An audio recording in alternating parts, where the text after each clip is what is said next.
Grab your popcorn and snacks. Find a comfy spot, take a seat or lie down, and let me transport you to a place of fantasy, ghost stories, ancient legends, odd creatures, alien encounters, and other magical topics. You may even decide to join the conversation. From faraway lands to your own backyard, with a small dash of pixie dust. Turn out the lights and open your minds. The journey is about to begin. Hey, welcome. It's a beautiful Thursday. I'm glad everybody's Thursday. I'm sorry it's Tuesday. Shows where I'm at. Anyway, I was thinking Thursday for some reason. I'm way ahead. But welcome to the show tonight. We've got a great show, and I'm really excited about it. We've got a fantastic guest coming on. My name is Charlotte. I will be your host for the next hour. I am the owner of the California Haunts Paranormal Investigation Team based out of Sacramento, California. We're 35 strong up and down the state of California. And we work nonprofit just to come out and help people. That's our goal. But this show is our podcast. And as you guys know, I'm also a journalist by trade. And our guest tonight is another journalist. But he has a great story to tell. And with all the history with 911, he's got an interesting take on it from his perspective of being a journalist. And he was right at ground zero at the time when everything went down. So pull up a chair, grab a snack, and sit back and enjoy the ride. And don't forget to visit the show at www.californiahauntsradio.com. So without further ado, I'm going to bring our guest in, Dean Rotbart. Hello, sir. Good evening. How are you? Good. How are you? I'm delighted to be a guest on California Haunts Radio. Thanks, Charlotte. Thank you. Tell everybody about yourself, sir. Well, I worked for the Wall Street Journal as a reporter and as a columnist for a good number of years. Actually, a minor correction to what you said. I wasn't still working for the Wall Street Journal on 9/11. Okay. But I used to write. They have a influential investment column called The Herd on the Street, where I would advise readers on which stocks looked interesting and which ones they should avoid. And I wrote that column for the paper. The Wall Street Journal nominated me for the Pulitzer Prize in Explanatory Journalism for a long 10,000-word expose that I did starting on the front page of the paper. But on 9/11, most of the people who were working there and were caught up in the chaos were former colleagues of mine. They were people who I knew. I, in fact, Charlotte, had been at the Wall Street Journal offices and in the World Trade Center 3 days earlier. I was in New York doing reporting, stopped by to see some people who I knew. But for a quirk of fate, I certainly might have been there on September 11th. Wow. I know I wrote to you initially, to see if you would come on the show with my experiences working at a smaller paper, obviously a smaller paper, and what we experienced is a lot of our stuff, we were covering just the local angle on stuff because Sacramento's the state capital. So obviously they had us down at the Capitol, talking with people from the legislature. But how did you research this book and how did you get into doing? I mean, obviously it was something that had to be done because the newsroom was destroyed. I honestly was not planning to do this book. This was if you will, it was an accidental book. I have been working on a biography, a book of the former managing editor of the Wall Street Journal, a man named Paul Steiger. Paul Steiger, the Wall Street Journal on 9/11 was 112 years old, so now it's 132 years old. In the 132-year history of the paper, they've only had one managing editor who served as long as Paul Steiger.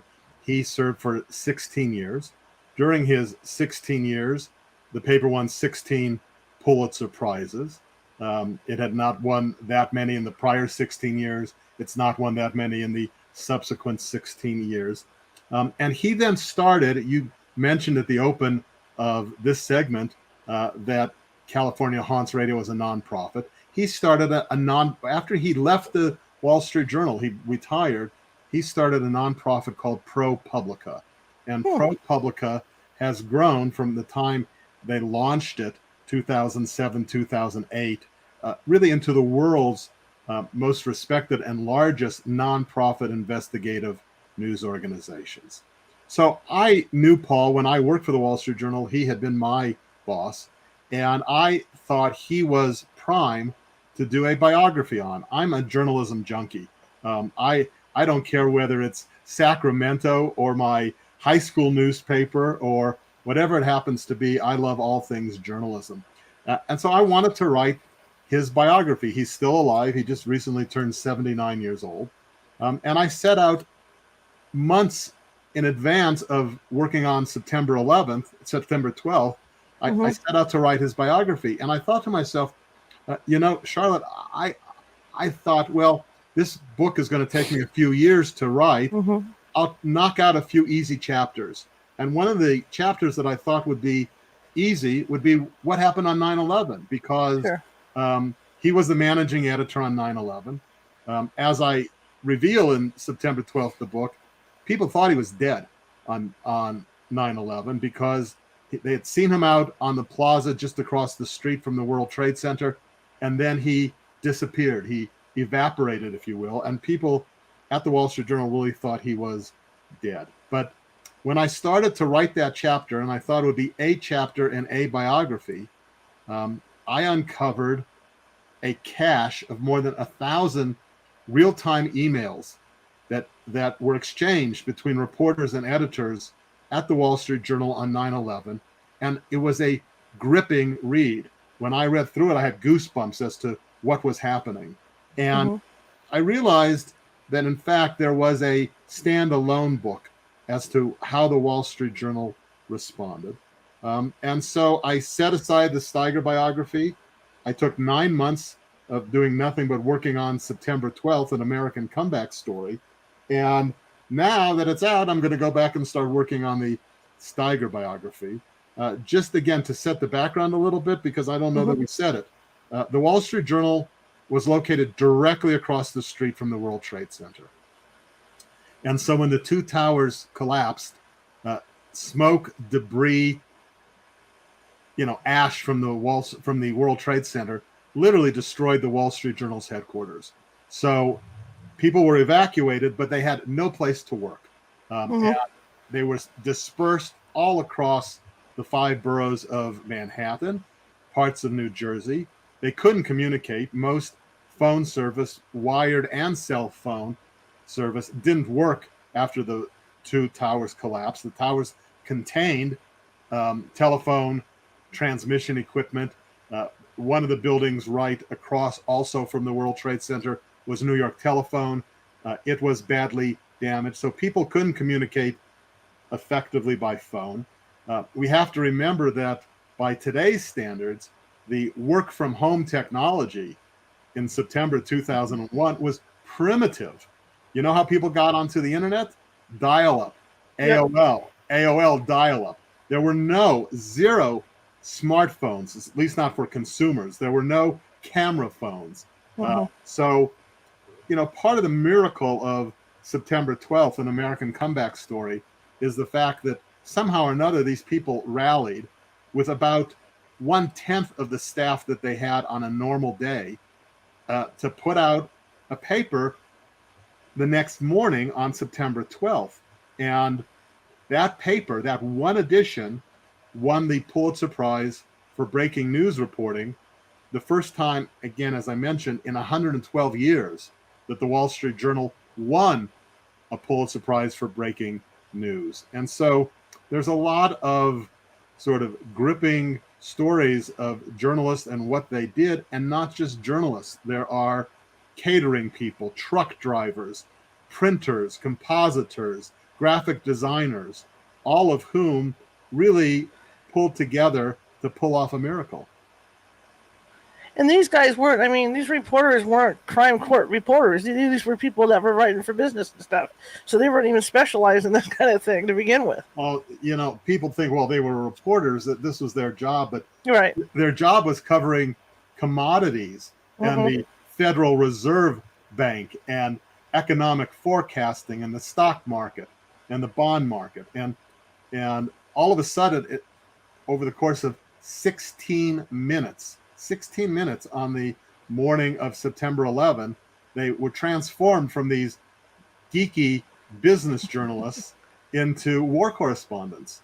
And what they witnessed was some incredibly gruesome scenes, not unlike what you might see in a true war zone.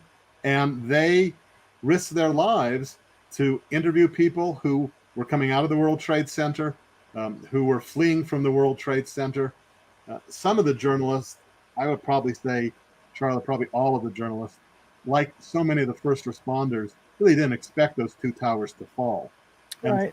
And so when they saw that the towers were flaming and people were pouring out of the World Trade Center, many of them bloodied, covered in smoke or ash, the idea of racing toward the World Trade Center to report on it, they never had in the back of their mind that, boy, these towers could come down, and if they do, I'm in big trouble.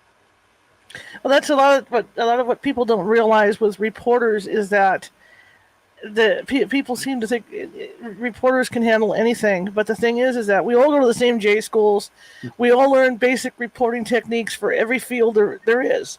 But it's like anything else. It's like we decide what branch we're going to be in, where we're going to specialize. Yeah, I don't know. In fact, Charlotte, if I had been there on 9/11, whether I would have been running toward the World Trade Center or running away from the World Trade Center as fast as I can. In the very first chapter of September 12th, an American Comeback Story, I focus on a reporter named John Hilzenrath. John Hilzenrath, the morning of 9/11, was an economics reporter. He was talking to college professors and pundits all around the country. But when the plane struck, he left his wallet behind, he left his jacket behind, he grabbed a notepad and a pen. He felt a reporter's duty to go follow that story. Keep in mind, he was not a war correspondent. As you said, he was not a crime correspondent. Right.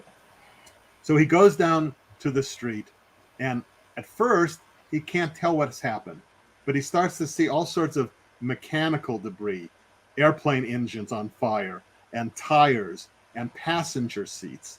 And as he gets closer, among the things he witnesses is a severed arm where the finger was still pointing as though it were pointing at who were the culprits.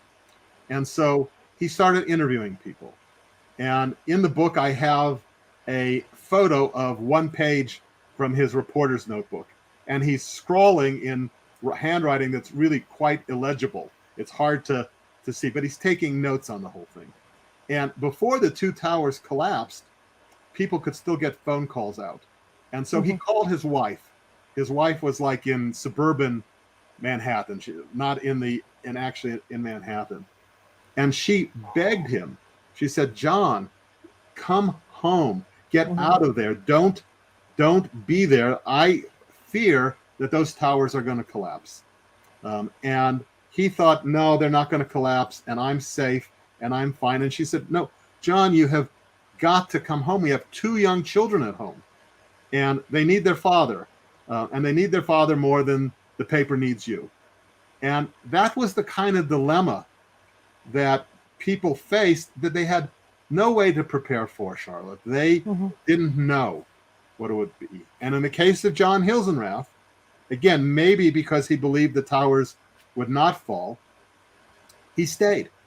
And when they did fall, of course, he ran with thousands of other people and was covered in dust and debris, but still walking from the bottom of Manhattan, made his way to a colleague's home and reported from there.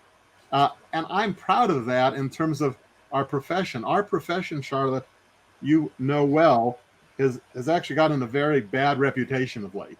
Yes. People don't hold journalists in high opinion.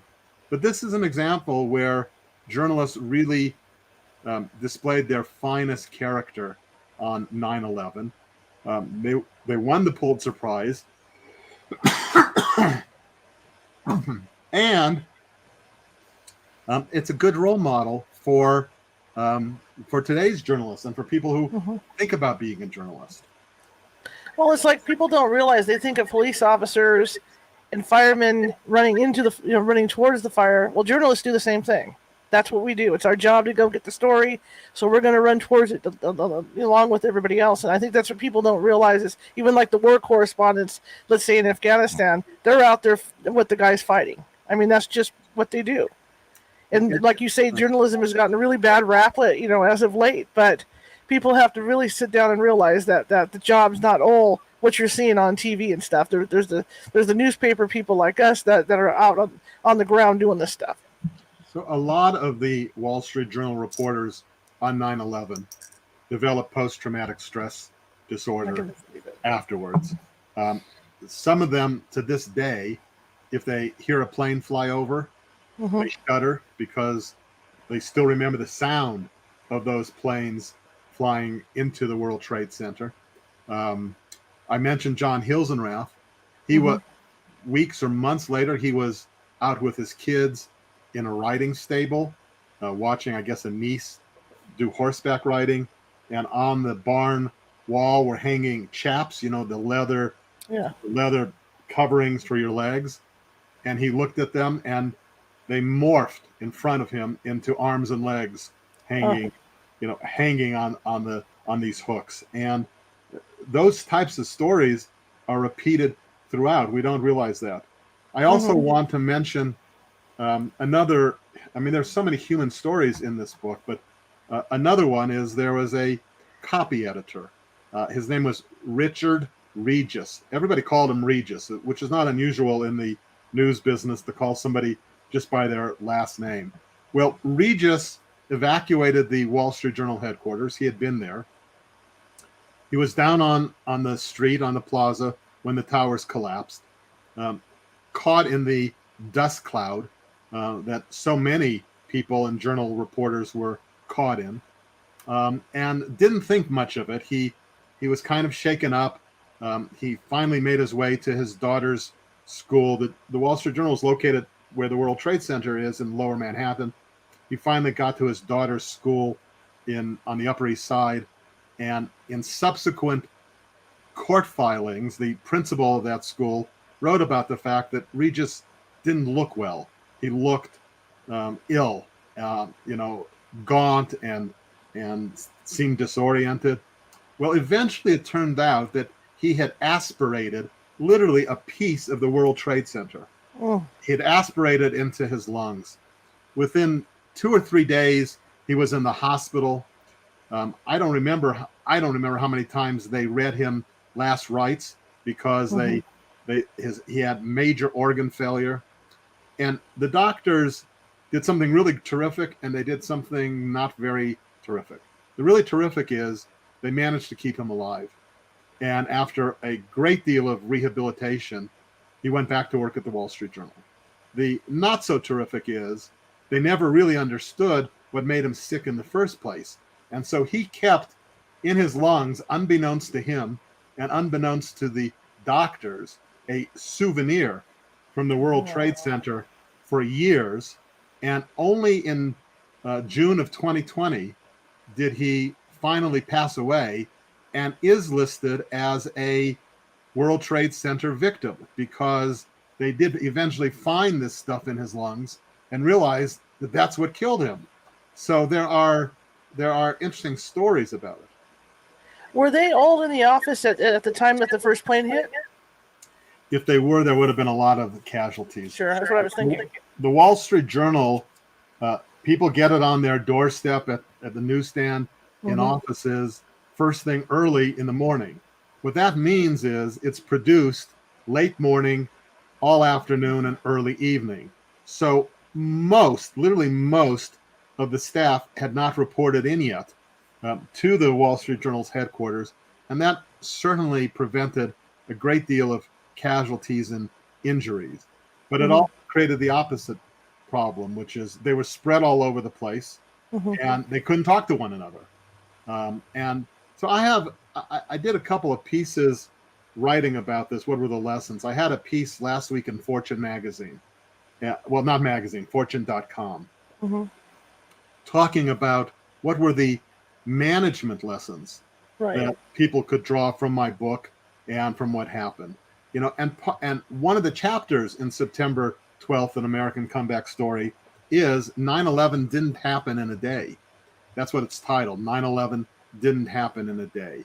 And in fact, if the Wall Street Journal hadn't fostered a corporate culture that encouraged people to act independently, so that on 9/11, they didn't expect 9/11, but on 9/11, Charlotte, they didn't have to get instructions from a boss.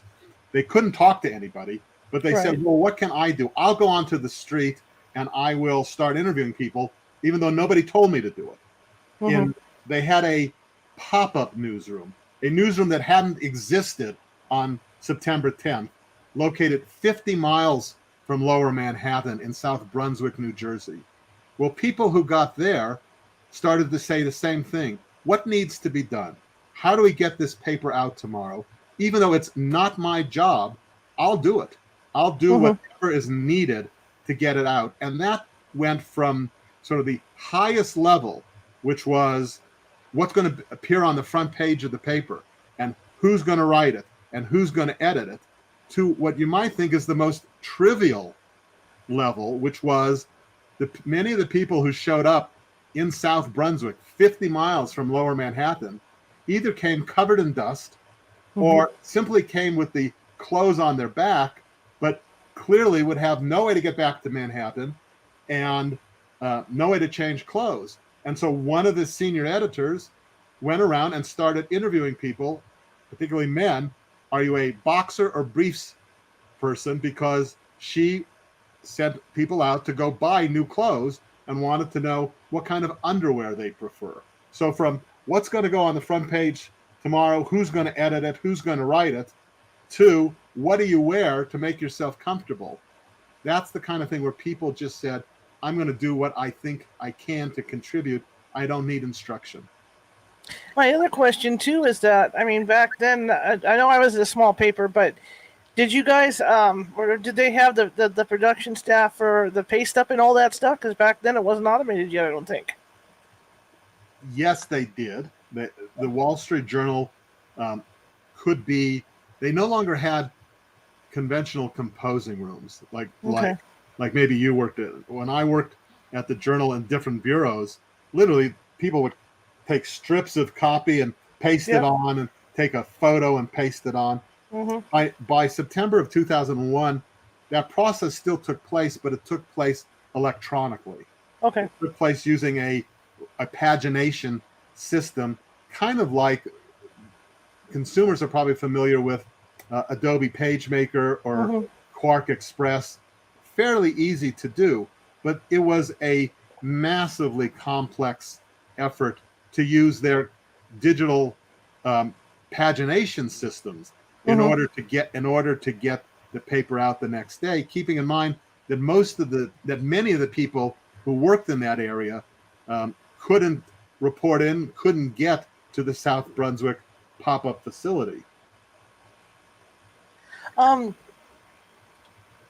So how did the stories actually get to the paper itself? I mean, like you say, that there was no way for them to call in or anything. So did they have to physically bring the stuff in, or how did that work? There was a lot of improvisation and just creative ideas. I'll give you an example. One of the front page stories that appeared in the September 12th edition was written by a guy named John Bussey, who kind of wrote a first-person story that many people still think was one of the best stories ever to appear on the front page of the Wall Street Journal. It was a very gripping story. Well, he got caught up in the destruction, managed to catch some kind of a boat across the Hudson River to the New Jersey side, and from a payphone dictated a story into the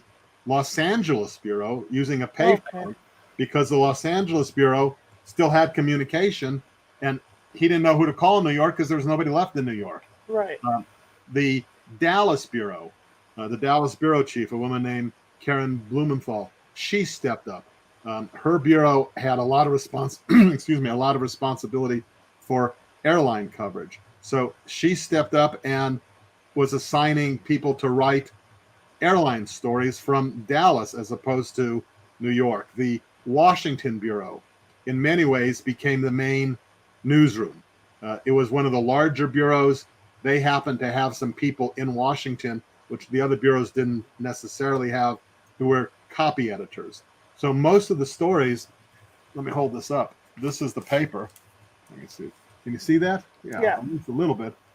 Most of the stories on the front page, including, like this column here, Nation Stands in Disbelief and Horror, were really gathered and reported not from Manhattan, but from Washington, D.C. So it really was sort of chewing gum, rubber bands, paper clips, trying to get that paper out. So for the guys, the reporters in New York, then they get their clothes changed. Did they go right back out? Well, they didn't. They changed their clothes in 50 miles away in South Brunswick. Right. And no, they didn't. They couldn't, Charlotte. They couldn't get back once they evacuated. And there is a story in September 12th about this. They wouldn't let reporters, even accredited reporters, not just for the Journal, for every news organization, past police barriers. So one employee of the Wall Street Journal, a guy named Phil Connors, he was a copy editor on the Arts and Leisure page. Probably couldn't be any farther removed from being fish out of water on that one than probably being a hard news reporter than being the copy editor on the Leisure and Arts page. But he didn't know that the building was evacuated. He felt this calling to say, I've got to get there. So he went up to the police barricade. He showed them his accreditation papers, and they said, I don't care if you're the president of the United States, we're not going to let you through. But Philip Connors didn't take no for an answer, as did many people at the Journal wouldn't take no for an answer. So what he did is he wandered for a little while, and then he found a entrance to a subway station. And of course, there was nobody down there. The trains weren't running, but he went down into the bowels of the subway, literally onto the track, felt his way in the darkness along the walls until he got underground past the police perimeter, came back up. When he came up on the other side of police perimeter, nobody stopped him because everybody was still concerned with evacuating people and whatnot. They didn't expect civilians to be wandering around down there or trying to go into the area. Made his way to the entrance, the basic floor of the Wall Street Journal's offices, climbed up 9 flights of stairs because the newsroom was on the 9th floor, the 10th floor, the 11th floor, got up to the 9th floor, again, not knowing that the newsroom had been destroyed, that nobody was left there. So he comes out from the stairwell on the 9th floor, having gone through the subway, and finds he's the only one in the newsroom. He's the only one there, and still tries to figure out how to help. So he starts trying to email people to say, have you left your files here? Have you left your computers here? What can I bring you? What can I bring out? And then he gets ready to leave. He grabs a camera so he could take some photos, because again, no camera phones. And just as he's leaving, he hears a phone ringing, and he's trying to debate: do I want to answer this phone or not? But it's a persistent ring, and so he goes back into the newsroom, and he discovers, lo and behold, Charlotte, it's the phone on his desk. Someone is calling him, and so he picks it up. Hello, Mom? Yeah, I'm okay. Yeah, no, I'm okay. Don't worry about me. His mother is calling. Wow. Him at the paper, and so he has reassured her he's fine and left. And I mean, those are the types of tales. Again, a guy who's a copy editor on the Leisure and Arts page, Yes, who runs the gauntlet because he thought he could be helpful. and he's out taking photos too. Wow. Yeah. Wow. Pretty cool. And that was my other question about the photographers, because obviously the darkroom was destroyed at that point. Well, look at the Wall Street Journal. They didn't run photos. They didn't run photos back then. The Wall Street Journal was the grayest, most drab newspaper you could find. No front page photos. This was on 9/11. You know, people used to joke that the two easiest jobs in journalism were being the photo editor for the Wall Street Journal and the sports editor for the Wall Street Journal. There you go. Because now that's all changed, Charlotte. Because if I had today's paper, you'd see it's just full of color, not just on the front page, but throughout the paper. But those changes, the paper changed in one day, because on September 10th, the front page of the Wall Street Journal had very little to do with news. They call it a newspaper, but the main articles on the front page were three features: the left-hand column, the middle column, and the right-hand column.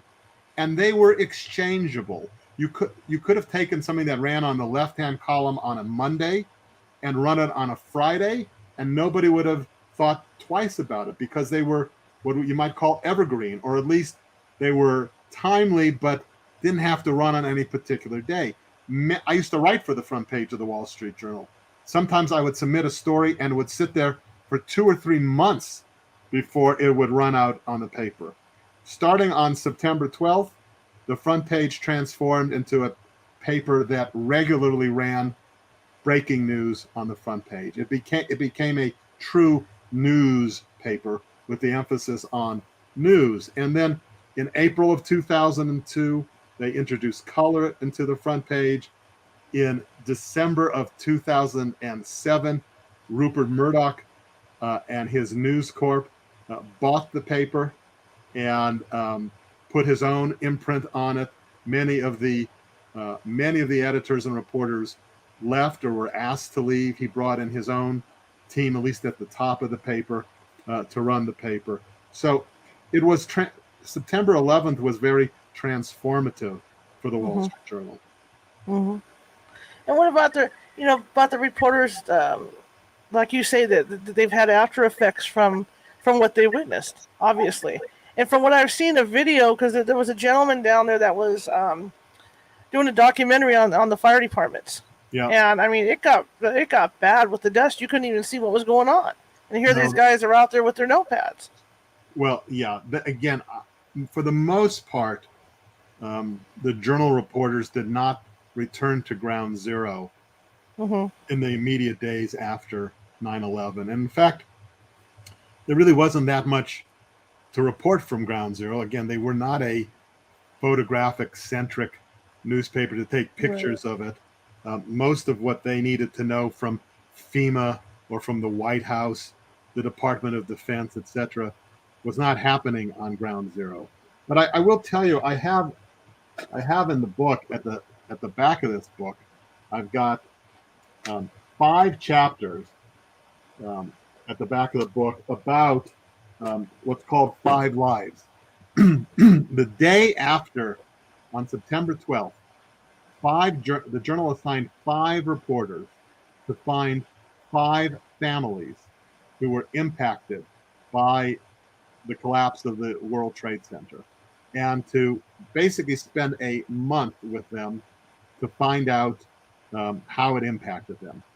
What the journal didn't tell people right off the bat, when the story eventually appeared 1 month later, October 11, 2001, it said, we're going to profile these 5 people, but it didn't really tell them right away how many of them were still alive and how many were dead. It turns out 4 of the 5 people profiled had perished in the World Trade Center. And one of the things that the journal did in assigning this, it said, we don't want to write about executives, CEOs, whatnot. We want to find real people, if you will, and what it meant. And so they found a fellow who had been a chef on the Windows on the World restaurant on the 106th floor of the World Trade Center, who died on 9/11. They found another guy who was on the phone to almost the very last minute with his wife. Just before the building collapsed, he was talking to her, and neighbors and friends came over to his home and were trying to give him advice, including a physician, as to how to breathe with all the smoke that was filling the room. And so, again, the journal kind of it did a really good job. The Pulitzer committee awarded it, Charlotte, for comprehensive and insightful coverage executed under the most difficult circumstances. I've described the difficult circumstances, but the reality of it is they did a good job of, Mm-hmm. of analysis, of talking about, say, here's one of the headlines: Hour of Horror Forever Alters American Lives. Attacks will force people to make adjustments in ways large and small. Here's another story: U.S. airport security screening long seen as dangerously lax. Attacks raise fears of a recession.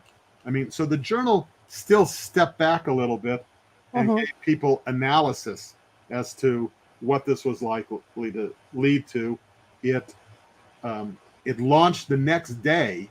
It took 5 reporters off the story immediately and said, go out and find 5 lives we can profile. Mm-hmm. And that's pretty uses a lot of foresight to say we ought to do that. We want to. It's not just we're not just covering what happened yesterday. We really want to talk about how this impacted people's lives. You talk about various emails that you were able to read through. Can you enlighten us on some of those? I should have brought.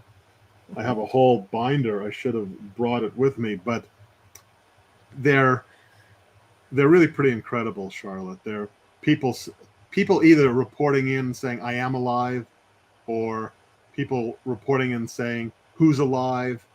I can't get in touch with people. One reporter sending in an email saying that a different reporter, to try to escape the smoke, jumped into the Hudson River, and what that was. I intentionally, in the book, when I don't reprint obviously all of them, but I reprint some of them, and when you read them, part of the chilling part of it is they were so in such a hurry to get the emails out. They didn't care about spelling, they didn't care about grammar, capitalization. So a lot of these pieces are you almost have to decipher them to understand what the reporters were saying.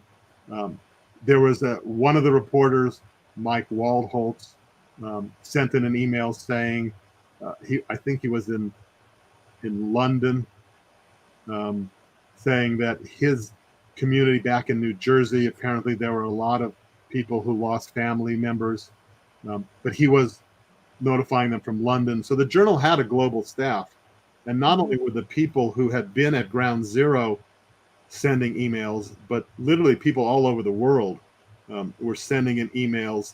There was a decent amount of reporting from the suburbs, particularly the New Jersey suburbs, saying schools are closing.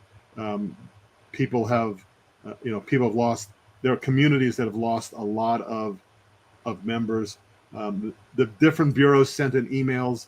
The Chicago bureau sent in emails saying that the Sears Tower is evacuating as a precaution and closing. In San Francisco, they sent an email saying the Transamerica building is evacuating and closing. In Florida, Disney World evacuated. In California, Disneyland didn't open. But what makes it chilling is that these were all coming in real time. And so you're getting these emails one after another with reports. And again, there's no Twitter, there's no Facebook. Really, for these people to share real time observations and news updates, the only way they could do it, and really the only way they could communicate, was through email. And the book relies upon this more than 1,000 of these emails to help reconstruct the timing and what happened. And I also did dozens of interviews, Charlotte, with the people who worked that day. It's just amazing to me because the way the technology was, like you say, with AOL dial-up, right, that things didn't get overloaded when all these emails were starting to get fired off. They did. In fact, and again, I talk about it in the book that the systems got so jammed up at times the emails the emails didn't get through, or they came Mm-hmm. through substantially later than when they were sent. We think of email as being instantaneous Mm-hmm. transmission, but in fact, the systems were overloaded with emails. And what complicated it was that people didn't know. So I don't know, I can give you a specific example, but there are multiple examples of journalists who didn't know who was alive, who was dead, Mm-hmm. who had access to email or not. So they carbon copied, they CC'd their emails to everybody. And then when somebody would reply, they would reply to everybody. So it wasn't, so one email was sort of ricocheted, you know, hundreds and hundreds of times, which clogged the system. The system did clog. And for example, the Right. Dallas Bureau, it shut down for a while. Well, I remember the old days. Well, it even happens now sometimes with even AT&T, where something big will happen. You're on the phone or earthquake or something, and it'll say, "Oh, call can't go through." That's right. Call, call can't get through at this moment. And it's pretty frustrating when that happens. The other thing I wanted to say to you is this, that there is kind of a loosely dotted line between 9/11 and the coronavirus shutdowns. Mm-hmm. In part because, now again, technology has advanced, but in part because 9/11 in some ways was a dress rehearsal for converting a newsroom to a completely remote work from home newsroom. The prospect in March of 2020 or February 2020 of sending all your employees home and telling them to work from home was not nearly as daunting, in part because when the technology was still so primitive, the Wall Street Journal proved it could be done. Some of the people who worked for the Wall Street Journal on 9/11 went on to become top editors at the New York Times, at Reuters, at Bloomberg, at Mm-hmm. Fortune, um, at USA Today. Literally, these were people, they at the time of 9/11, they were on the payroll of the Wall Street Journal. But over the years that ensued, they found themselves in senior leadership roles at major national news organizations. And of course, they still have the institutional memory of what it would take to work remotely. The Wall Street Journal was not able to return to its decimated New York newsroom and headquarters for 11 plus months. That's how long, with no true prior planning, they had to figure out how to run an entire news organization remotely for the next 11 months. And many of the people actually never returned to the headquarters for two or three reasons. One is the Wall Street Journal decided to continue to have a contingent of copy editors and proofreaders and keep them permanently at what was the pop-up newsroom in South Brunswick. So a contingent of the staff that used to work in Lower Manhattan wasn't asked to return. Then other people left the paper, and they didn't want to return. There's, to this day, there are editors who don't want to go into Lower Manhattan, reporters who don't want to go into, because it's a trigger for memories that are too difficult. And then finally, some group of people just said, I can work from home, I can work remotely, and I'm going to continue to do that. But it was, it kind of was a precursor to the newsroom evacuations surrounding coronavirus. Absolutely. The other thing people have to remember too is there weren't laptops back then either, because the laptops they had were big and clunky. Because I remember I was one of the first reporters to take a laptop out in the field, but it was big and clunky, Or I had one of those Palm PCs. HP had a Palm PC out that had a keyboard that folded out, and then you could like move the stuff over. But I mean, it wasn't like it is now. You didn't have this access to this stuff, so it was all pretty much writing it down by hand and then get into a computer somewhere or a typewriter. That's right. One of the reporters, a gentleman named Phil Kuntz, he got caught up he was on the street, he got caught up in the smoke and debris. ran with the crowd to the very tip of Manhattan Island, South Ferry. And people started getting so crowded there, they were afraid they were going to end up getting pushed into the bay at the very south end. There was a restaurant there at the time, and people wanted to go inside the restaurant. It was a large restaurant that could accommodate up to 2,000 people. And the restaurant people, there were workers inside. Keep in mind, this was the morning, and this was not a breakfast place. They didn't want to let the crowd in. They were fearful of this crowd. And so Phil Kuntz, one of the things he did is he was pounding on the door, and he said, "I'm a police officer, let me in." Of course, he wasn't a police officer. He was a journalist. That didn't work. And then people found chairs, metal chairs from the outdoor patio. And they eventually used the chairs to break through the glass on the doors and windows, and they went into this restaurant. And once the people were already inside, then the restaurant staff began to hand out water bottles to help people wash out their eyes, things along those lines. But he eventually had to be evacuated again. The police and others didn't let them stay there. And so he got onto some kind of a boat, and not from a dock. What would happen is these ferries and other boats would pull up as close as they could get to the shoreline, and people would jump across, or they'd get pulled across onto boats. So he got a boat, and then they dropped him off someplace, I think Hoboken, New Jersey. And there he is, and he's standing there. And he had been taking notes, and he had good stories to tell, but he didn't know what to do with them. And so he wandered for a while, Charlotte, and he didn't know where he was going. He wasn't familiar with the area.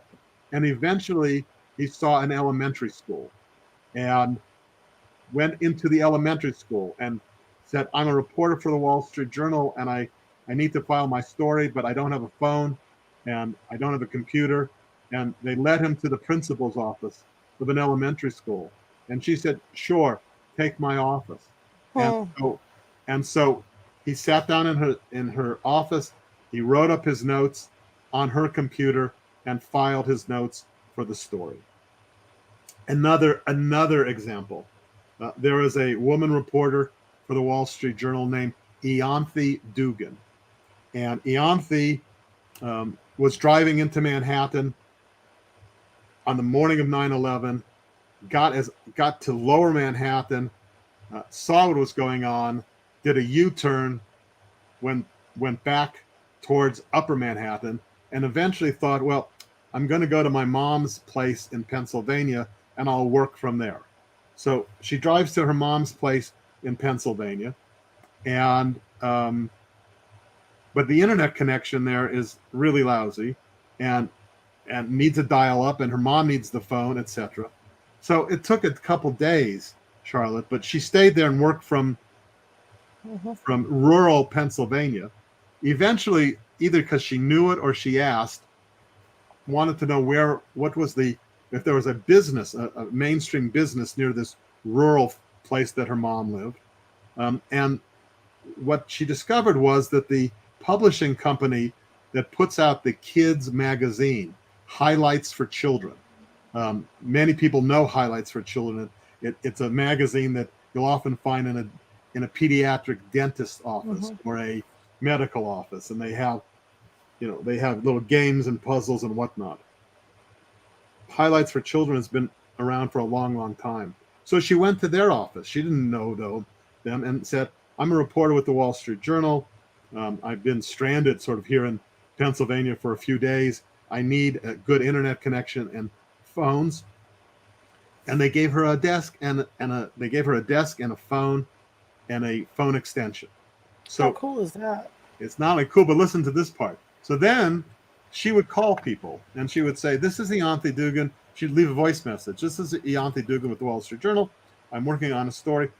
Please call me back, and here's my number," whatever the number was. Well, if people called back and there wasn't a live operator available, what they got was, "Hello, you've reached Highlights for Children. Please leave a message." So she had to try to explain to people why, if they called her back, they reached highlights for children, not the Wall Street Journal. That's great. That's a great story. It's pretty fun. It's pretty fun. We got So, stories. There's stories in September 12th for cat lovers. There's stories in September how two reporters for the Wall Street Journal rescued their stranded cat who had been left behind. There's a story in there about the managing editor of the Wall Street Journal and how he ended up winning over the heart of his wife because he treated her dog so well, and another suitor to this attractive young woman dismissed the dog and thought the dog, looked stupid, whereas the managing editor Paul Steiger flattered the dog, etc. So there's some stories in there for pet lovers. But in the end, Charlotte, it's not a story about the Wall Street Journal, and it's not even a story about 9/11. It's a story about resilience and a refusal to be defeated by terrorists, which they did not want to be defeated by. And it is a story that involves coming back. That's why I call it an American comeback story. At the beginning of the book, I have a quote from Vince Lombardi, the football legend. And it says, "The real glory is being knocked to your knees and then coming back." That's what the book is about. These are not superstar reporters. They're not hardened war correspondents. They're people really, Charlie, like you and me, who are journalists, who take their profession seriously, but who never expected to find themselves in the epicenter of such a tragic event. well, I was thinking when you were telling me this, talking about this, is that we're like anybody else. When the first plane hit, I'm sure everybody was at the windows, looking out to see what the heck was going on. No, And that's the way we are. well, absolutely. There's people can find it still on YouTube, and I suspect because of the 20th anniversary, it's been more popular lately. But CNBC, which was doing normal coverage until the first plane hit, posted like 7 hours of its broadcast day starting before the plane hit, and the anchors there is talking to some incredibly boring, investment expert who is droning on and on about something or another. And then the anchor is Mark Haynes, and Mark Haynes says, and I'm paraphrasing, I'm going to have to interrupt you now. Is that the World Trade Center? And what we see is the camera is showing from the NBC studios at Rockefeller Center. It has a view, and you see first just the North Tower with smoke billowing out of the North Tower. And Mark Haynes, who passed away, unfortunately, but he was the main anchor, and then some of the other morning hosts on CNBC, they're talking about what it could be, what it might be. Initially, most people thought it was an accident. Most people thought it was some plane that, for some stupid reason, flew into the World Trade Center. It's only when the second plane hit that everybody understand, no, this is terrorism. This was not an accident. It turned out roughly 60 years earlier. If I had a better recall, it's because the story is in the book. I don't remember the exact date. But in the 40s, a plane did, by accident, fly into the Empire State Building and caused a lot of damage, and there was some loss of life there. But the Empire State Building didn't collapse, and it may have something to do with modern construction, the World Trade Center, versus earlier construction. Maybe the buildings were built better when the Empire State Building was built. But that was a bona fide mistake. The plane didn't mean to do it. And also, though, when the Empire State Building was struck, it was struck on a cloudy day, so you could potentially understand it. September 11th, the morning of September 11th, the skies were crystal clear. They were blue skies. But nonetheless, nobody expected this. So everybody's instinctive response was, this must be an accident. Mm-hmm. Mm-hmm. What do you think the lessons for people coming out of J school are after this? I think there are a lot of lessons. One is I think they can, even though others are telling them opposite, I think they can feel proud of the profession that they've chosen to go into. It is an honorable profession. Imagine if there had not been news coverage on 9/11, Mm-hmm. how the public would have been left in the dark, and there was.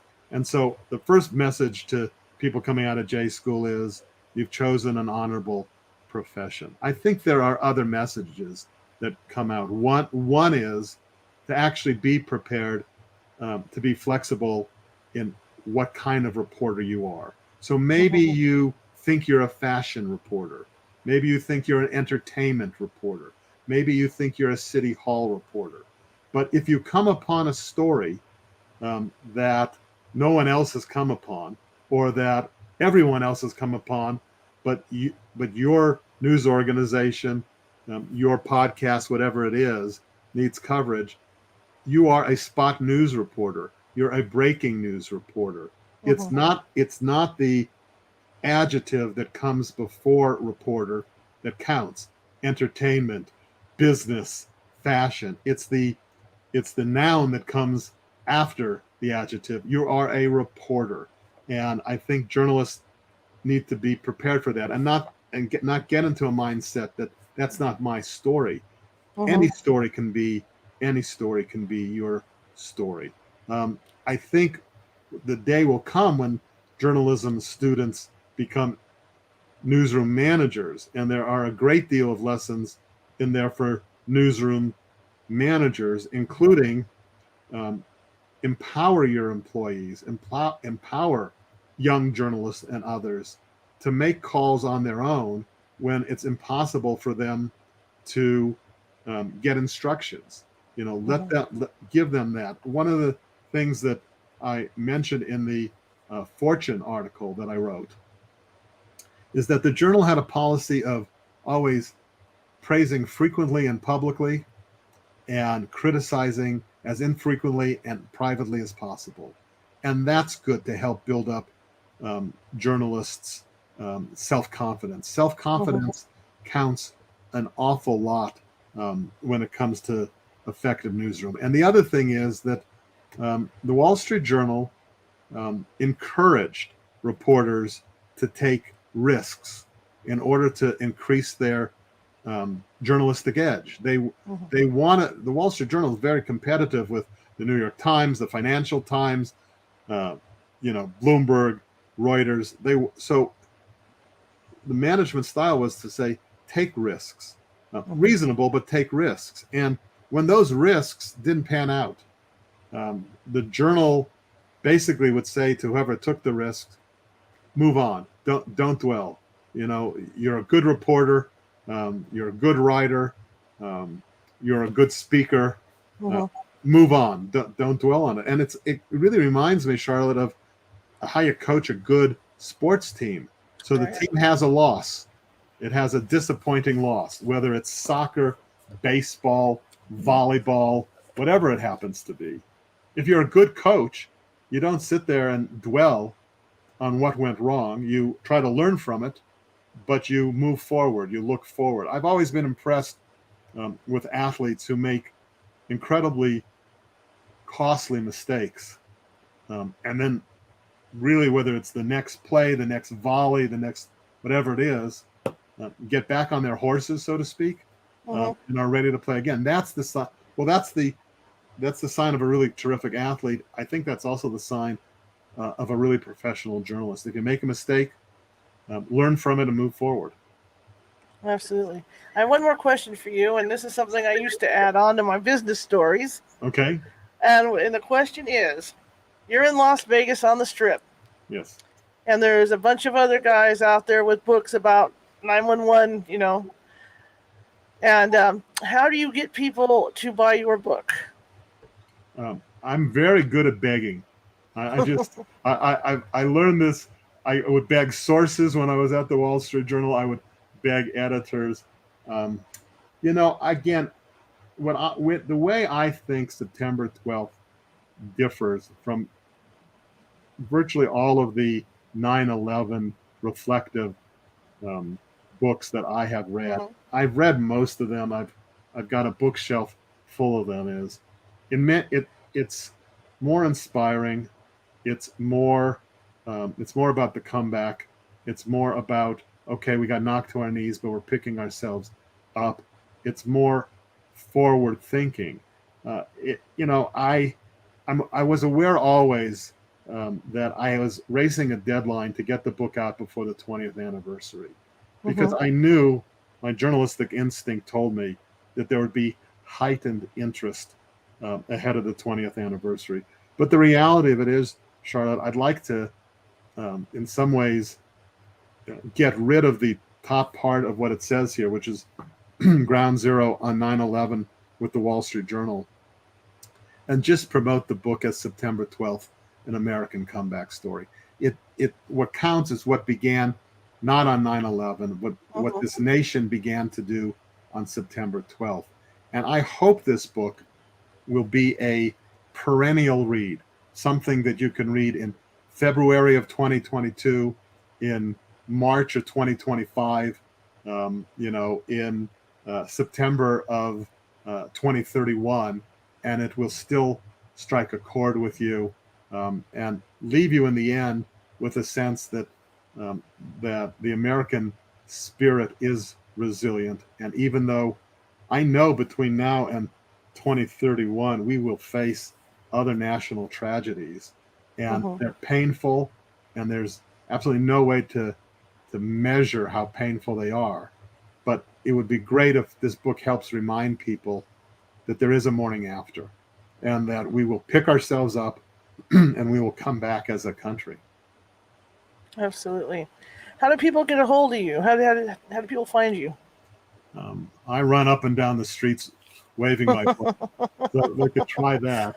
Let me give you a few. Let me give you a few things. Literally, if they would like to write me, they can do so at. Well, here's the thing. The easiest way is to actually go to our website, which is september-12th.com. Okay. September-12th.com. The book is available from Amazon, but for many of us who prefer to help smaller businesses and not necessarily support Jeff Bezos, um, I've set up a site called gutenbergsstore.com. Gutenberg, one T, Gutenbergs, and then store, STOR.com. So one T, two S, gutenbergstore.com. If you buy your book from there, I will sign every copy personally that is sold from there. It's available there in hardback and soft cover. And like Amazon, there's no Amazon Prime. There'd be no shipping. And unlike Amazon, in the United States, I'll include sales tax in the price. So if you want it tomorrow, you're a Prime member, you can buy it on Amazon. If you Mm-hmm. if you want it soon, and you don't want to necessarily buy everything from Amazon, you can buy it from gutenbergsstore.com. You get a signed copy, no sales tax in the United States, and no shipping in the United States. Fantastic. Thank you so much. This was great. I don't want to say I enjoyed it, but I did. Because it was fascinating to me because it's not something to enjoy really. Well, But you know thank what? you. Thank you. And Charlotte, it is special that you're a journalist in your core, and you ask excellent questions, and you kept the conversation flowing. So I salute you, and I certainly am going to become a regular listener to California Haunts Radio. So thank Scared of you. that. Okay, sounds great. Sounds great. I'd like to get you on again at some point. Maybe we can talk about your upcoming books or whatever you have. Lots of good stuff. I do have a weekly podcast, Okay. MondayMorningRadio.com. Now I'm going to have to MondayMorningRadio.com. listen to that. See? No, you can't. It's really about how to be a more effective small business person and entrepreneur. I've been doing it Cool. since 2012. Fantastic. All right. You have a good evening, and thank you, Dean. I really appreciate it. I mean, Thank you. this is fantastic. Thank you. Good Have a night. Good night. Thank you. Bye. Well, that was really fascinating, and wow! All I can say is wow. You know, a lot of people have stories about September 11th. I have one. Small papers are a lot different than bigger papers because the staffs, of course, are smaller. And at the paper I was working at the time, I was the assistant editor, and the editor had taken 2 weeks off, and that meant that I was on the desk. So I was not only editor, I was the copy editor, and every kind of editor. And I remember I had been working 12-hour shifts because our deadlines were could be anywhere from 8 p.m. to 11 p.m. in the evening. But we started like 8 a.m. because we were a daily paper.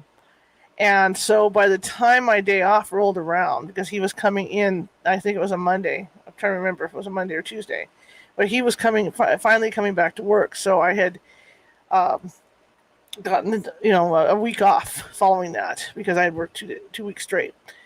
And I was exhausted. So I went home the night before, collapsed, got up the next day. My family, we were going to go for a daily ride, got up half asleep, went to eat some pancakes.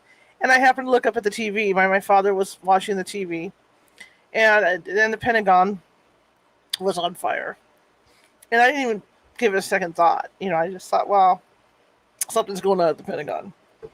So maybe because I was tired, it didn't do anything for me. But to tell you the truth, working as intensely as I did, by the time I got home, I used to have this saying about sitting in front of the TV and letting the drool drip. And that's how you feel, because you're just numb, because you're sitting there and all day long you've got the AP wire in front of you, and phones are ringing off the hook, and you're at that point where you don't want to deal with anything like that. And so I would turn the phone ringers off at home and I would just veg. So I no sooner got my first 2 bites of my food into my mouth and the phone rings, and it's my boss, and he says, "You got to come in now, there's a situation." He didn't tell me what the situation was. So I was grumbling, and I said, "Yeah, okay, fine, whatever." So I showered and all that, got in the car, drove in, and the paper was 15, 20 miles away from my house, so I had to take the freeway out there, past the international airport. And as I was passing the international airport, being in a foul mood because I really didn't want to go in, to be honest, I remember seeing about 30 black sedans take the off-ramp. And that's when I realized that something big had happened, because I knew it was the FBI going, it was the feds literally going in the airport. And by the time I got to work, I knew, that, like I said, something big had happened. So when I got in and got my adjustments done and, started looking at the AP wire and stuff that was coming in over the wire, that's when it all hit me that, there had been a terrorist attack. And I remember part of my assignment for that day was to call around, because Sacramento is the capital of California. And so part of my assignment for that day was to call around and talk to the governor and talk to the different legislatures downtown, legislators, downtown. And I remember talking to one, and she said, it was funny because we were just coming into work. We didn't know what was going on either. And there's a bunch of sharpshooters up on the roof of all the state buildings. And for us, the federal police that guard the governor is the California Highway Patrol. So they had people up on the buildings with the SWAT teams with guns up there, watching everything. So that was one of the things I got out of it, that I had to cover, and all the security that was going on, that and what was going on at the airport and stuff. So that was my experience covering stuff for that day. But that's life in the newsroom. You go to work at 8 a.m. You might not get off at 5 like you're supposed to. There might be an accident or something that you got to go running off to. It could be a very lonely life, but it's a fun. It's a rewarding career and a rewarding life to do it. If you want to go that way. Anyway, changing gears here. Tomorrow is going to be an interesting day because it's going to be a 2:00 show, because my guests are from England. So we're going to do an early show tomorrow. It's the Kinsella twins, and they are going to be on talking about their UFO encounters. And they've been abducted a few times, and they have a very interesting story to tell. So you guys can tune in for that at 2 p.m. If you like today's show, please share it with 5 people. If you didn't like today's show, share it with 5 of your enemies. Again, we are nonprofit, so everything for this show comes out of my pocket. So if you can find it in your heart to donate at paypal.me at California Haunts, I would really appreciate it. Any little bit helps. I have to keep supporting this, and with COVID and everything, yeah, it is what it is. But anyway, also, I'd like you to subscribe to my YouTube channel. It's kind of hard to do that because I need over 100 subscribers to get my own URL to direct people to my YouTube channel, and we do not have that. And I have tried several different ways to figure out how to get to my YouTube channel, and I cannot figure one out. The only way we can do that is you can go to the radio website at www.californiahauntsradio.com and click on one of the videos there. That'll take you into the YouTube site, and then you can click on subscribe. The more subscribers I have, the more chance I'm going to have of getting that URL that's going to point directly to YouTube. But anyway, I want to thank you guys for coming on, for coming in and watching this. I know you got your dinners, and I know California, we got the recall election going on, and I'm just really glad you joined me tonight. And I will see you tomorrow at 2 p.m. Pacific time for the Kinsella Twins.